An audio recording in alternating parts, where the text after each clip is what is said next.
also devoted to fellowship. That's the word, koinonia. So koinonia. And it has multiple meanings. They're even distinct in this particular verse itself. It's not just hanging out. It's not just going to do something together socially. It has a spiritual root, like Sue said. But it breaks down into basically these things: developing friendships in Christ and developing partnerships in the kingdom for kingdom's sake. To do that, it has those kind of two aspects of things. Friendships like this, I've heard several of you say, as might be sitting around a table or going to some event or something, you say, I would never typically get to know or be with these kind of people. And yet, here we are. We're developing different kinds of friendships. And then partnerships are more like what has happened with Don and all that work down at Beacon Light, starting from our Habitat experience and trying to take it from there. Don took it into Beacon Light, and people started to partner up. They started to go in 2s and 3s and 4s down to Wilmington and to serve the folks down there. And along the way, they developed these bonds. They developed relationships, and they love doing it. People, I hear it all the time. Oh, I'm going to Beacon Light tonight. I'm going with so-and-so. We have a great time, serving together. That's the partnership angle. So there's the being the friend and being the partner together. And all of those, come down into our giving, which we've talked about already. And then that's what we mean when we're talking about the Lord's Supper, about communion. We have this in common, therefore communion. So let's see. So those are the things of the wheel that we're devoted to. Go ahead, hit it there, Rich. And to prayer, we talked about last week with the scriptures. Go ahead. And then, so we started this little journey, right? It was a crazy journey. And it's not crazy. Let me just get myself squared away here. And we said, you can get to places several different ways. You can take the motorboat, a direct route, the fast route, the quick route, the safe route, or you can get on that sailboat and hoist the sails and let the winds take you and see what God has done. And so we started our journey together in sort of on January 2nd. We were in this place. So we were saying we were grieving, but yet we were doing it with hope. We were the hope of my wife and her faithfulness, and the Lord being faithful to her in resurrection. And what we saw was that new life began to emerge out of an old faithful death. And so, with her encouragement, we moved down this path. So we launched on January 29th. I'm going to move this around just a little bit, get comfortable. And there we are. There's sort of the, some of the folks. There's more and there's different. And now, but we got this whole thing, the show on the road, as you would say, or on the high seas. So let's click again. And we met there at Hess Park. And the guys were wonderful in putting together all of that. And the fireside room, we got to meet there for a while until we had some difficulties. And there they were doing some construction, and we're out of luck, out of space. But there was Don Tambini, not missing a beat, just catching it quick, 7 o'clock on a Saturday evening. He caught the news, turned it around, and we landed here. And so, what a great catch, Don. I'm telling you, it makes me think of my favorite player is Willie Mays, my baseball player, and he made what they call the catch, where he ran far back into center field, caught the ball over his head, wheeled around and threw the ball, held the runners. I thought, that's what Don did that night. That's exactly what he did. Saved our bacons. It was great. And just did it in his calm, step-by-step, controlled way. It was really good. Let's hit the next one. And so we asked, the first question on the first day was, who will wear the hat? The captain's hat. Who's going to be the captain? And it's not me. It's only right that he should make Jesus, through his suffering, captain, fit to bring us into our salvation. And so we tried to honor the Lord by making sure it's he who gets to wear the hat. Let's go from there. And we began to sing, and we have the world's best songbook. Yes. Amen. So fitting, so creative. Yeah, we need to give you a hand for that.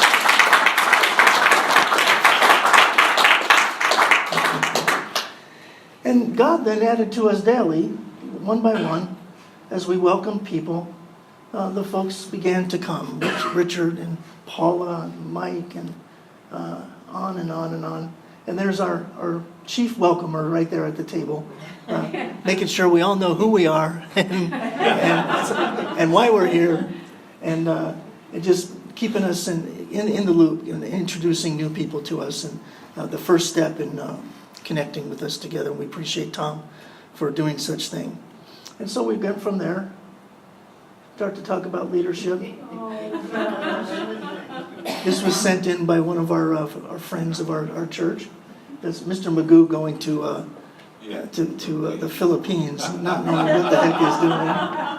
And I don't know what the heck's going on in the middle one. I don't even remember that. So it must have been quite a night. It's like you don't remember it. Now, that was a Peggy thing. I think that was about Peggy. Yeah. So. After King David. Yeah, after some King David, right? Go ahead. Now, these are guys that you really don't want to let them get together too often. Because they imagine things, They scheme kingdom schemes. They dream kingdom dreams. The one on the right is one of my best friends, and he is an amazing person. And the one on the left is one of my friends, and one of yours, and an amazing person. But, get ready for Mr. Toad's Wild Ride when those guys get around. So buckle up good, because that's where we're headed. And it's fun to talk with these guys. Go ahead.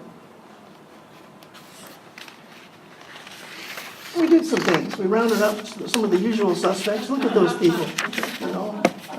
They're counting money. Greg's got all that money. What's he doing with that money? And the guy on the left, he's singing up a storm, and we've gotten to know and appreciate him quite a bit. We honor, as my mom did Mother's Day, and she had never talked in front of people before in her life. And so we sat down and we had a little conversation in front of everybody. And she did a good job. I was really proud of her, and I think she was very helpful to us too. So she's still kicking. She wants to do everything in the world. She's 80-something, and but we honor her. We honor people among us. We honored the wonderful example that Nick and Mickey are to us last week, and we'll continue to do that when things are worthy of honor. We honor them. So go ahead. And we study. We're devoted to the apostles' teaching along with the prayers. So we study the Word of God. Nice pipe. What's that? Nice pipe. Nice pipe? It's Shofar. a shofar, yeah. That's what they often would blow before they would say, "Hear, O Israel, the Lord your God is one." Yeah, good. So we study. Buying into some fool's wisdom, as the song we listened to last week. The next one. Look at all these people diligently studying. Go ahead, one more. We collaborate, we think. Our scholar in residence is there, thinking deep thoughts. Go ahead. Deep jokes. Thinking deep jokes. Yes, that's right. Yeah. Because we study to show ourselves approved unto God, to be work persons that are not ashamed, but rightly dividing His word. And so we take the scriptures seriously. Good. And I don't know about that guy, but we wonder. We wonder a lot. We wonder aloud. And I'm on the top of a hill in San Francisco and just thinking about all that's going on with us and what's got a little breakaway to do that. My kid took the picture. Go ahead. We go to the movies, like Paula said, and there we are. I was trying to figure out somebody sent me this. I said, what the heck is that? And then I realized it was a poster at the movie theater that we all posed for. Go ahead. And we loved it. We would love to eat together. That was the night where we couldn't find Richard. And he was sitting at the table. Sitting there right next to him. Right there. Washing the door. Yeah. It was hilarious. We're all eating and talking, and he's sitting right next to us. We can't find him. But there he is. Finally he got there. Go ahead. And we support. The gospel brunch at Susie's Bar and Grill was a hoot. And we got to see Brent and his band, and it was such a good day, and got to eat together. And we must be the world's oldest groupies for you, man. The after party stops at 5:30. for a nap. Yeah, we got to take our naps. Go ahead. Can be a better group. And we made gifts for the Romanian kids. I love these pictures. This is great. Everybody learning how to do something they've never done before. at least tutelage. That's wonderful. Go ahead. One more of those. Susan, by the way, on the right is in London for the month. She'll be back, I think, next week. So, yeah. Go ahead. There's Pam. We began a C.S. Lewis study. We went into Mere Christianity and then into Narnia. Now into Screwtape Letters. Yeah. We began a little grief group together because we've some of us have lost some folks. Some of us lost a lot of folks along the way. Good. We're on mission to the academic world with Eduardo Pace. We support and encourage him, as well as Rick Thompson's son, who is up in Chicago studying and doing the same kind of thing. Go ahead. And we praise and we worship. And Clifford Young, he lights it up when he comes among us, or we go do something that his band is doing. He's down at New Hope now, and so we have a partnership with them. We're trying to do this little partnership, this koinonia, because that's what partner is also part of that. Means is we're trying to do it with small churches, just a partnership with small churches, getting them together because they often don't have the resources of big churches. So, but we write, some of us, not just me, but some others of us too. Go ahead. And we care about the poor and exploited. This for me was Manila, and the next picture tells another story. All of these guys have been to the Philippines, and last week they gathered, and we said, yeah, there's all the survivors of the Philippines, all getting shaken down and all kinds of crazy things happening. Yeah, go ahead. And we laugh. Yeah. The Waldorf and Statler Muppets in the balcony, Richard and I and Greg have taken now their place. So we now meet in the balcony and we crack our stupid little jokes that nobody gets except for us. But it's just fun. It's just a fun thing. Go ahead. We like baseball. And Mel's got the best seats in the house there. Look at him. Go ahead. We missed some old friends. Some folks came and sort of were with us for a little while, and they found other places where either for their kids or other reasons they needed to go. So those are the Boyds, and I still see them as friends on a pretty regular basis, but I miss them, and I know you guys do too. Yeah. And we celebrate, like last week, 70 years. It was amazing, very amazing thing. What a nice time. Go ahead. And we make new friends. So those are people that typically probably would not be friends other than this. So there's Betty and Paula, and there's Lee and Roy together. It's nice to see those things happen. Yeah. And we listen. We try to listen carefully to people. And you could see that going on. In that picture, go ahead, let's keep going. And we're learning to be servants. It's the guy on the right, Gellerwin, who taught me most about trying to be a servant to people. He wrote a little book called The Jesus Style, and it's just a wonderful book. He's a brilliant man, hilarious person, the best storyteller I know, and he brings it all down to the most simple, practical things that you can imagine. I got to be with him on his 60th year anniversary of his wedding this year, and that was one of the best gifts in my life, to be able to be with one of the men that I honor deeply. Good. And we honor people, including our person of the year. Do that. Yeah. And we're just really blessed to have Mel and some others. I'm going to say a little bit more about that in a minute, but it's just really good. So what's next? That's the question we ask. Well, one of the things I hope will be next is the following church sign.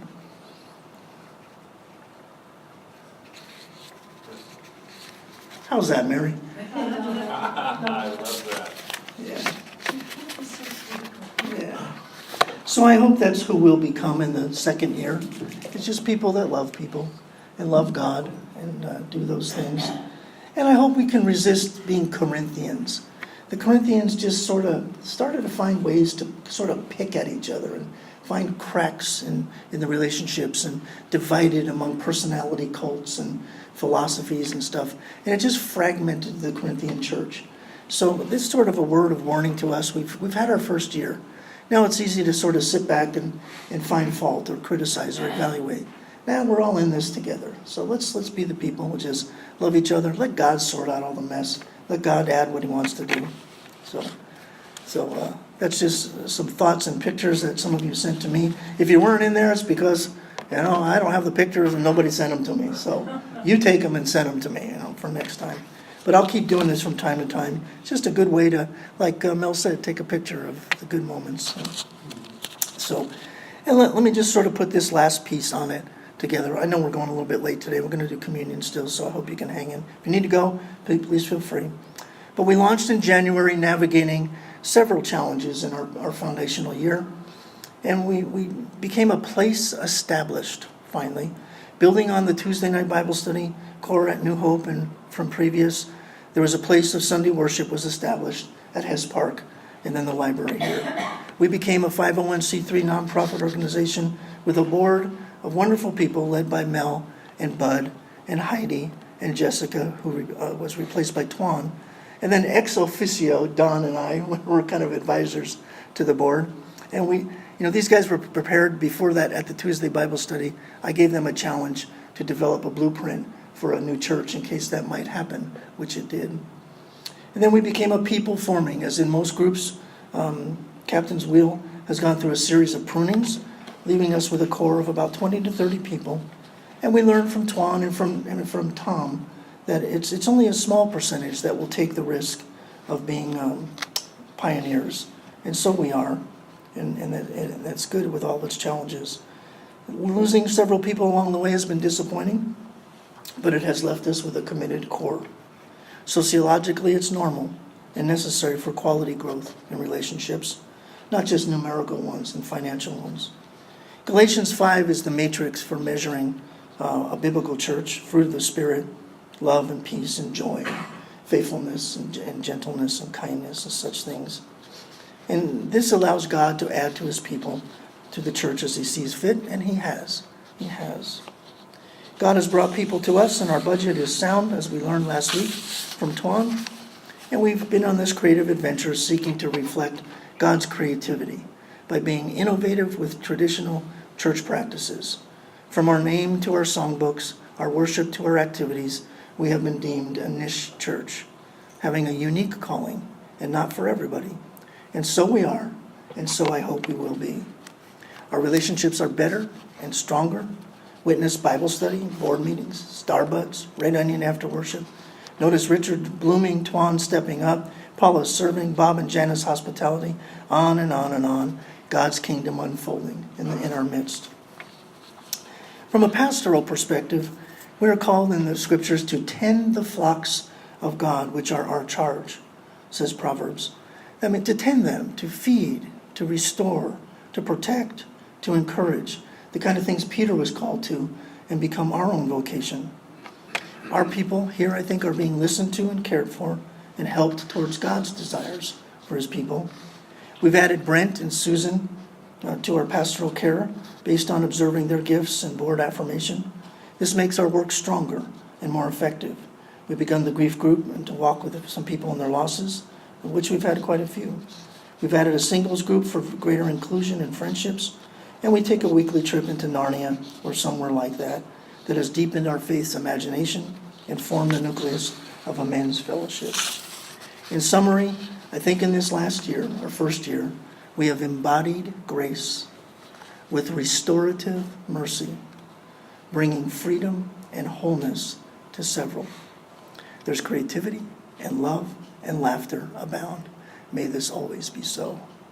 Thank you for the privilege to serve God and his church towards these ends. It truly is a humbling honor to me. Captain's Wheel. What is it? What's that? Is it a disease? Is it contagious? CW? Well, ring that captain bell, Pammy. And all hands on deck, keeping it simple. Loving God, loving people. as they wander in and they wander around and they try to find a safe harbor for their weary lives. And what do we find when they come and wander in? Ain't nothing but a hound dog, crying all the time. Or champagne on a 70th year relationship. Blues and hues of old gospel time, and then there's a Radiohead and the Beatles. Historic roots with innovative applications. Mutinizing the original mutiny, taking it all back, one piece at a time. It's a niche church, perhaps. It's just a simple family loving God and each other. So, happy anniversary.